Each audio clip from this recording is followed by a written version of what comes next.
കുറേ ദിവസമായിട്ട് ഇപ്പോൾ മീനും ഇറച്ചിയൊക്കെ തന്നെയാണ് കേട്ടോ കറി വെക്കുന്നത്. അപ്പോൾ ഇന്ന് ഏതായാലും പച്ചക്കറി കൊണ്ട് തന്നെ കറി വെക്കലും കൂട്ടാൻ വെക്കലൊക്കെ ആക്കാമെന്ന് വെച്ചു. ചുരുക്കി പറഞ്ഞാൽ ചെറിയൊരു സദ്യ. ഉള്ള പച്ചക്കറി വെച്ചിട്ട് 2-3 ഐറ്റമാണ് ഇന്ന് ആക്കാൻ വിചാരിക്കുന്നത്. ഓൾറെഡി ഞാൻ 2 ഐറ്റം ഉണ്ടാക്കി വെച്ചിട്ടുണ്ട്. ഒന്ന് സാമ്പാറും എരിശ്ശേരിയും.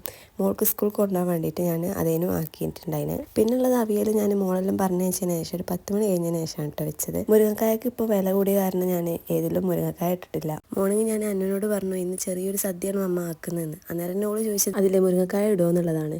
അവിയലിന് ഞാൻ എടുത്തത് ക്യാരറ്റ്, പച്ചക്കായ, കുമ്പളം, ചേനയാണ് കേട്ടോ എടുത്തിട്ടുള്ളത്. സാമ്പാറിൽ നേരത്തെ ആക്കിയതിനെ കൊണ്ട് തന്നെ നല്ല തണുത്ത് സെറ്റായിട്ടുണ്ട്. സദ്യയിൽ കുറച്ചെങ്കിലും കഴിക്കുന്നത് മക്കൾ പുളിഞ്ചിയാണല്ലോ. ഇന്ന് ഞാൻ പുളിഞ്ചൊന്നും ആക്കാൻ വേണ്ടി നിൽക്കുന്നില്ല.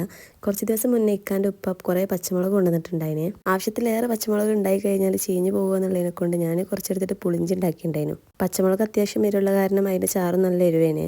അവിയൽ വേവാൻ വെച്ച നേരം ഞാൻ അതിലേക്കുള്ള അരപ്പും എല്ലാം റെഡിയാക്കി കേട്ടോ. പിന്നെ തൈര് ഒഴിക്കലൊക്കെ ആയി പച്ച വെളിച്ചെണ്ണ ഒഴിച്ച് സെറ്റ് ചെയ്ത് വെച്ചിട്ടുണ്ട്.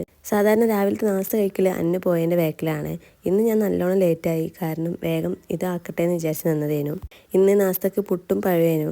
അങ്ങനെ പുട്ടും പഴവും പഞ്ചസാരയും കൂട്ടിയിട്ട് ഞാൻ കഴിക്കുന്നു. പിന്നെ ഒരുപാട് പാത്രം ഇവിടെ കുന്നുകൂടി കിടക്കുന്നുണ്ട്. ഇതെല്ലാം വൃത്തിയാക്കിയിട്ട് ഇനിയിപ്പോൾ ഒരു സമാധാനം ഉണ്ടാവുള്ളൂ. അങ്ങനെ പെട്ടെന്ന് തന്നെ അതെല്ലാം ക്ലീൻ ആക്കിയിട്ട് എടുത്ത് സാമ്പാറും അവിയലും എരിശ്ശേരിയെല്ലാം ഉണ്ടാകുമ്പം വാഴൻ്റെ ഇലയിൽ കഴിക്കുമ്പോൾ സദ്യൻ്റെ ഒരു ഫീൽ കിട്ടുമല്ലോ. അതുകൊണ്ട് അതും വേഗം വെട്ടിയിട്ട് വന്നു. അപ്പോൾ ഇന്നത്തെ വീഡിയോ ഇഷ്ടപ്പെട്ടാൽ എന്തായാലും സബ്സ്ക്രൈബ് ചെയ്യണേ. ബൈ.